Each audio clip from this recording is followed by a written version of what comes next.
नमस्ते दोस्तों। दोस्तों आज वर्ल्ड मेंटल हेल्थ डे है और आज के दिन मैं कुछ अपने जीवन से बातें साझा करना चाहता हूँ, क्योंकि मैंने जीवन में बहुत अप्स एंड डाउन्स देखे हैं। भावनात्मक रूप में emotional ups and downs, financial ups and downs, career ups and downs.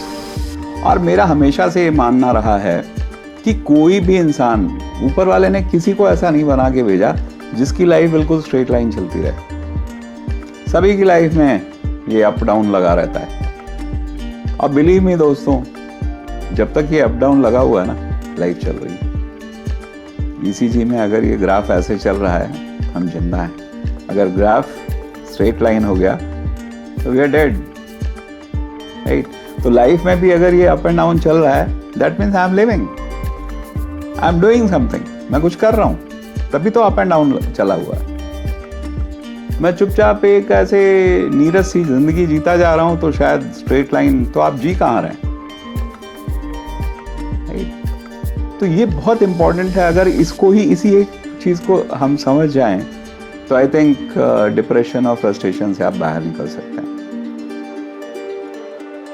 मेरी भी लाइफ में ऐसा ही हुआ। बहुत सारे उतार चढ़ाव आए, करियर में उतार चढ़ाव आए, बहुत एक्सपेक्टेशंस थी, नहीं पूरी हो पाई, फेलियर्स हुए, बहुत सारे फेलियर्स हुए।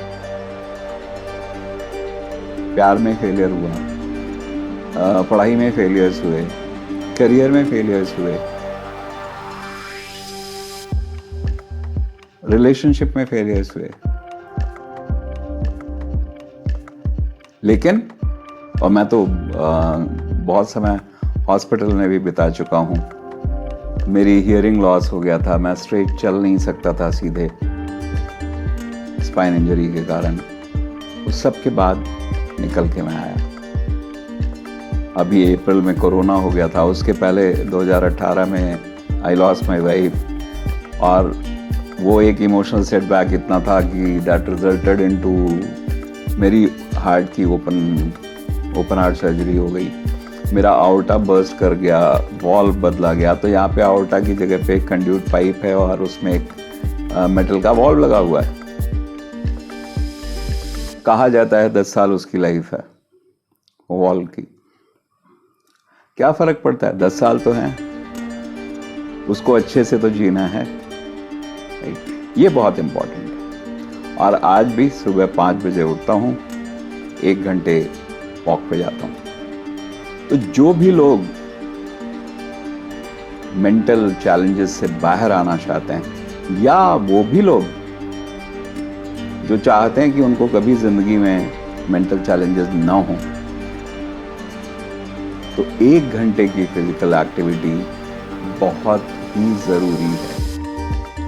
अगर हम सब सुबह उठ के 1 घंटे की फिजिकल एक्टिविटी कर लें तो कभी भी किसी भी तरह का मानसिक परेशानी हमारे सामने नहीं आ सकती। प्रैक्टिकल एक्सपीरियंस है, मैंने यही किया। मैंने 83 में सिंडिकेट बैंक ज्वाइन किया था, 87 में रिजाइन करके आर्मी ज्वाइन करी थी। अच्छा खासा सब कुछ चल रहा था, लेकिन फिर एक हादसे ने वापस लाके खड़ा कर दिया सड़क पे। फिर मुझे बहुत बड़ा सेटबैक था, बहुत इश्यूज थे, मेंटली, फिजिकली, हर तरह से मैं चैलेंज था। ऐसे सिचुएशन में बाहर निकलने का मुझे सिर्फ एक ही रास्ता नजर आया, जो कि फौज ने मुझे सिखाया था। बैंक ने नहीं सिखाया था, फौज ने सिखाया था। बैंक में तो बैठने का काम था, सुबह से शाम तक बैठे रहते थे। फौज ने भागना सिखाया था, दौड़ना सिखाया था। तो हमने उसी पे फोकस करना शुरू किया। मैं स्पोर्ट शूज डालता था, शॉर्ट्स पहना, टी शर्ट डाला और दौड़ने निकल गया। और तब तक दौड़ता था जब तक थक नहीं जाता था। तो अगर हम अपने शरीर को थका देते हैं तो 2 फायदे होते हैं। एक तो ये एक हार्मोन सेक्रेट करता है जो हमें खुश रखने में मदद करता है, और डिप्रेशन से अपने आप निकल आते हैं। अगर हम खुश रहने लगेंगे तो डिप्रेशन हमारे पास आएगा ही नहीं। और दूसरी चीज, जब आप थक जाते हैं, शरीर थक जाता है, तो नींद बहुत अच्छी आती है। तो आज के समय में मेंटल चैलेंजेस बढ़ने का रीज़न, दो सबसे इम्पोर्टेंट रीज़न है। वो है पहली चीज़ फिजिकल एक्टिविटी का ना होना, दूसरा स्लीप, नींद जो है वो सही नहीं आने। आज की नई जनरेशन तो समय पे सोना जानती ही नहीं, ना समय पे उठना जानती, और ये एक बहुत बड़ा कारण बनता चला जा रहा है। अभी एक हार्वर्ड मेडिकल स्कूल के HODs को मैं सुन रहा था, स्लीप के ऊपर ही चल रहा था पूरा उनका टॉपिक। तो they were saying it's a epidemic, right. पूरी दुनिया में बहुत तेजी से फैल रहा है, और कोई इंसान इसलिए नहीं मरता है कि वो सोया नहीं था। वो मरता है हाई ब्लड प्रेशर के कारण, वो मरता है हार्ट की प्रॉब्लम के कारण, वो मरता है किसी और रीज़न के कारण।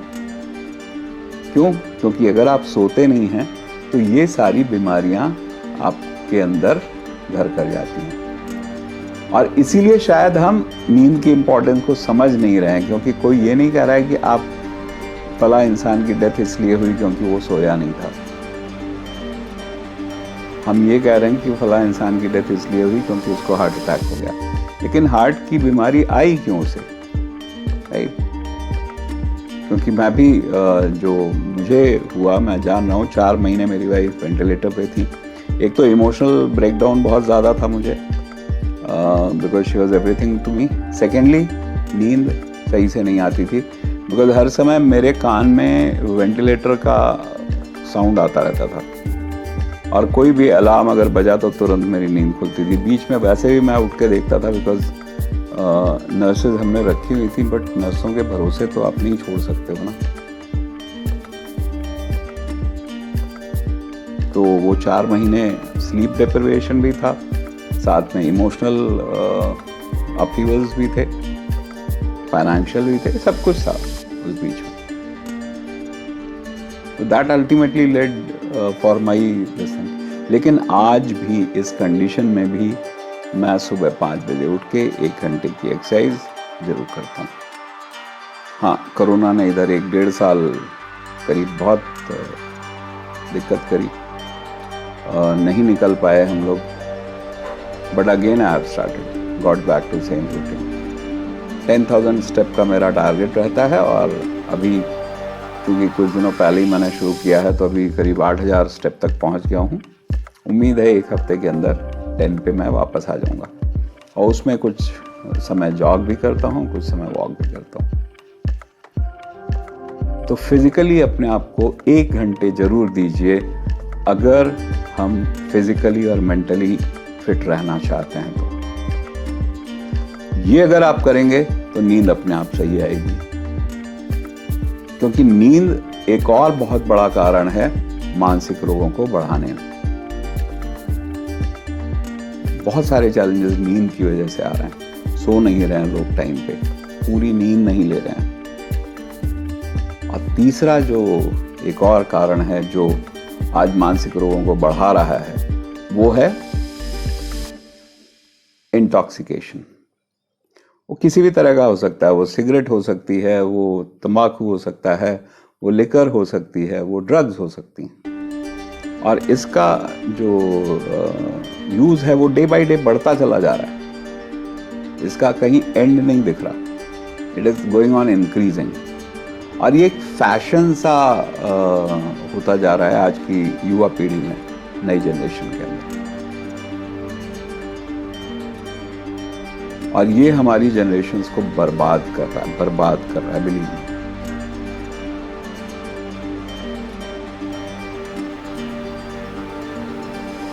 और इससे भी अगर निकलना है, इंटॉक्सिकेशन से भी अगर निकलना है, तो 1 घंटे की फिजिकल एक्टिविटी करना शुरू कर दें।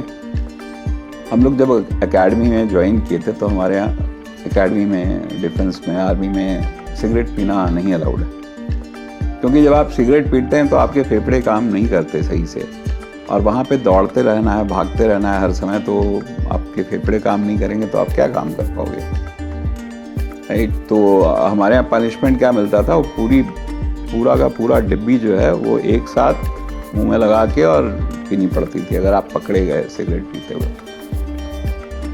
वहाँ तो हर चीज़ एक अलग ढंग से सिखाई जाती है ना एकेडमीज में। इसीलिए एक फौजी बिल्कुल अलग नज़र आता है। तो इसलिए दोस्तों, मेरी लाइफ का जो सार है वो यही है कि अगर हम मानसिक तनाव से, मानसिक रोगों से अपने आप को बचाना चाहते हैं, या अगर हमको हो गया है तो हम उससे निकलना चाहते हैं, तो सबसे पहली चीज़ है कि फिज़िकल एक्टिविटी अपनी बढ़ाइए। किसी काउंसलर की पहले सलाह लीजिए, बजाय कि सीधे साइकियाट्रिस्ट के पास जाने। एक काउंसलर की सलाह लीजिए। हाँ, काउंसलर बताएगा कि आपको साइकियाट्रिस्ट के पास जाने की ज़रूरत है या नहीं। वायलेंट हो गया है केस, तो सर्टेनली आपको साइकियाट्रिस्ट के पास जाने की ज़रूरत है। लेकिन अगर अभी समझ है, अभी आदमी को अपने ऊपर कंट्रोल है, तो पहले काउंसलर से मिलिए। क्योंकि जब एक बार आप मेडिसिन के ऊपर आ जाते हैं ना, तो फिर उससे निकलना थोड़ा मुश्किल हो जाता है। फिर लोग अक्सर मेडिसिन के ऊपर डिपेंडेंट होना शुरू हो जाते हैं।